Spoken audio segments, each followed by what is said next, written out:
Well, happy Thursday, everybody. Thank you for joining me for today's devotion. Before we get to it, let me ask you, would you send us a message and let us know where you are watching or listening? I'm wearing my Kentucky shirt, my UK shirt for all my friends up in Kentucky. Hey, let us know where you're watching, whether it's in Texas or Kentucky or California. Great Britain, here in Rock Hill. We'd love to hear from you. So just drop down and leave us a message. I'd have fun reading all of your comments. Yesterday I mentioned that when we put our Bible reading plan together, we mistakenly omitted chapter 4 of 2 Timothy. And today the reading plan calls for us to read the book of Philemon, which is only one chapter. So I'm going to go ahead and briefly give a devotion from chapter 4 of 2 Timothy as well as the book of Philemon. Chapter 4 in 2 Timothy is one of the most beautiful chapters in the Bible. It's where Paul talks about the end of his life. He's approaching the end of his life, the end of his ministry. He knows that. And he feels good about his journey, about his faithfulness and his service and his obedience. In chapter 4, starting at verse 6, he says, I'm already being poured out as a drink offering, and the time of my departure has come. I don't have time to unpack that, but man, just beautiful image. He knows that his life is nearing its end. And here's how he evaluates himself. Imagine you're at the end of your journey and you're looking backward. He says, I fought the good fight. I finished the course. I have kept the faith. Man, I hope I can say that. I hope you can say that when we get to the end of our journey. And the only way to do that is to do those things while we're on the journey and continue doing them to the very end. He says, in the future, in other words, someday in the future, after I die, there is laid up for me the crown of righteousness, which the Lord, the righteous judge, will award to me on that day. And not only to me, but also to all who have loved his appearing. So, Paul knows the end is coming. When he evaluates his life, he says, wasn't perfect, but I did okay. I kept the faith. I finished the course. And there's a reward waiting for me. Now, here's what I want you to get, though. Even though Paul knew the end was near, he did not quit. He did not retire from serving Jesus. He's writing this letter. He wrote other letters while he was in prison. And in the last verses of this chapter, he's giving instructions to all these different associates of his, all these different ministers and pastors and missionaries, directing them in their work. Paul just kept going. Yes, he knew the end was near, but he didn't sit down, be still, and just wait. He kept serving Jesus. Over the years as a pastor, I've noticed something that some people, not all, but some people, who are very active in church, very busy serving Jesus, when they retire from their job, retire from their career, for some of them, it's like they retire from serving Jesus. They retire from the church. Oh, they still love Jesus.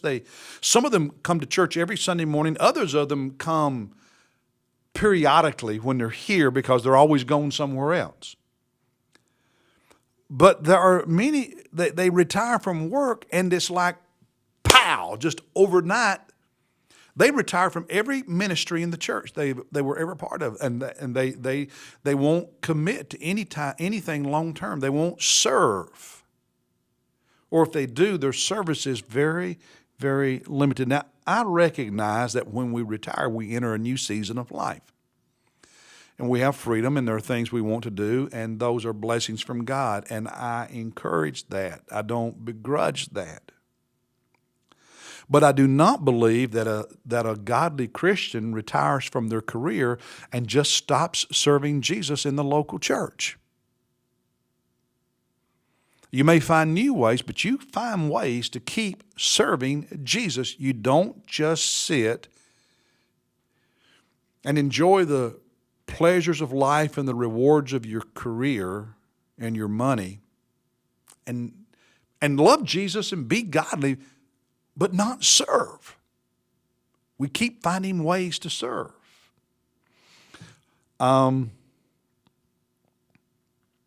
many people retire and keep serving. And they are such a blessing to the church. Now, Philemon, just by way of explanation, Paul writes this letter to a believer named Philemon, asking him to grant total freedom to a slave named Onesimus, who had become a believer and now was one of Paul's ministry associates, was helping Paul. Last year, we talked a lot about that. I don't want to go into that again today. There's something else I want to talk about. But I just want to let you know that's what Philemon is about. What really spoke to me was something Paul said about Philemon, this believer, in verse 7. In verse 7, he said, "For I have come to have much joy and comfort in your love," talking about Philemon's love, "because the hearts of the saints have been refreshed through you, brother." In other words, Paul says, Philemon, there's something about you that refreshes the hearts of other believers. Philemon, you are a great encouragement. I mean, when other believers are around you, they are built up, you refresh their hearts, your love, something about you just encourages them. And I love that image. It's such a beautiful image, because the truth is, we all know there are some church members who suck the life out of us, just drain us. And when you encounter those who do the opposite, who put life into us, who build us up and bless us and encourage us, wow.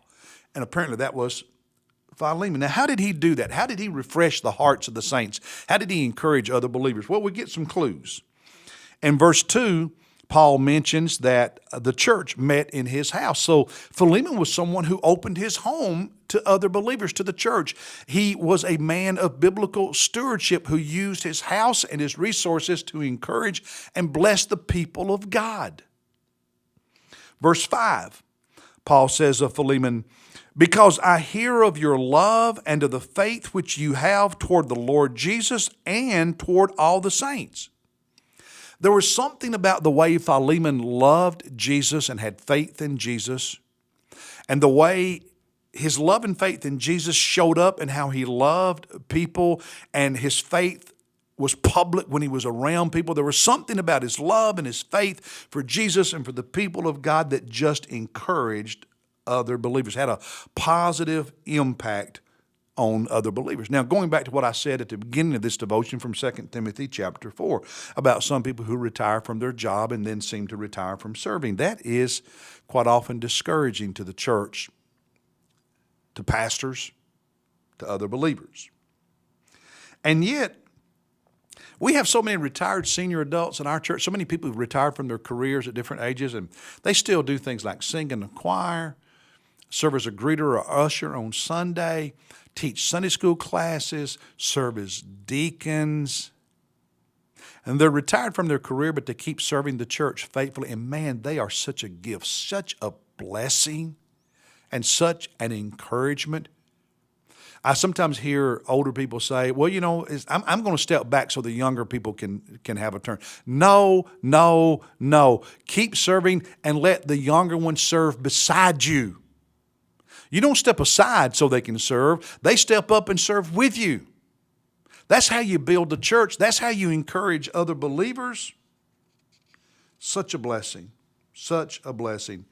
And let me just say while I'm at it, those people who are in the heyday of their career and very busy with a lot of demands, and yet they find ways to serve Jesus in the church, man, I'm bragging on you because you encourage my heart and you encourage the hearts of others. In other words, serve Jesus until the day you physically cannot serve him anymore. That's how you encourage other believers, and that's how you honor the Lord Jesus Christ. Keep serving, brothers and sisters. Keep serving. Hey, God bless you. I'll be with you tomorrow.